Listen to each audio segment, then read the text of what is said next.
સમાચાર અરવલ્લીથી મળી રહ્યા છે, જ્યાં ભિલોડામાં અરવલ્લી બચાવો રેલી યોજવામાં આવી, જેમાં 12 જેટલી સામાજિક સંસ્થાઓ પણ આ વિરોધ રેલીમાં જોડાઈ હતી અને સૂત્રોચ્ચાર કરીને વિરોધ નોંધાવવામાં આવ્યો છે। સામાજિક સંસ્થાઓ હતી, સાથે સાથે આદિવાસી સમાજ સહિત અન્ય સમાજના લોકો પણ આ રેલીમાં જોડાયા હતા। અરવલ્લી બચાવો રેલી યોજવામાં આવી હતી, જેમાં કોંગ્રેસના આગેવાનો પણ જોડાયા હોવાની માહિતી છે।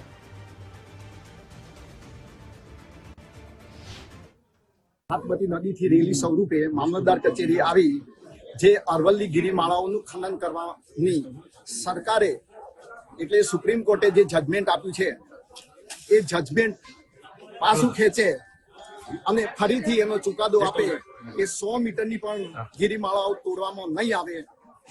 અને જે રીતે વર્ષોથી આ ગિરિમાળાઓ છે, આજકાલની નથી, અબેજો વર્ષથી છે, અને જે જળ જમીન જંગલ છે, પહાડી વિસ્તારોમાં કોઈ પણ સમાજના માણસો રહેતા હોય, સર્વે સમાજ ભેગા થઈ આજે અમે આ આવેદન પત્ર આપ્યું છે। જુદા જુદા પર્યાવરણ બચાવના સંગઠનો અને જુદા જુદા પક્ષના 100 આગેવાનો મળી અરવલ્લી બચાવ અંતર્ગત એક વિશાળ રેલી કરી અને મામલતદારશ્રીને આવેદન પત્ર આપ્યું છે।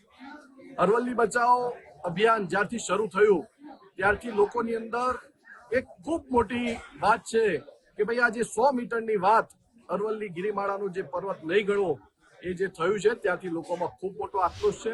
જે ગુજરાતની અંદર અરવલ્લી જિલ્લાના ભિલોડા મથકે પક્ષાપક્ષીથી પર રહી 18 આલમનો તમામ સમાજ અરવલ્લી ગિરિમાળા બચાવો જળ જંગલ જમીનના બચાવના અભિયાનમાં મોટી સંખ્યામાં ઉપસ્થિત રહ્યો છે।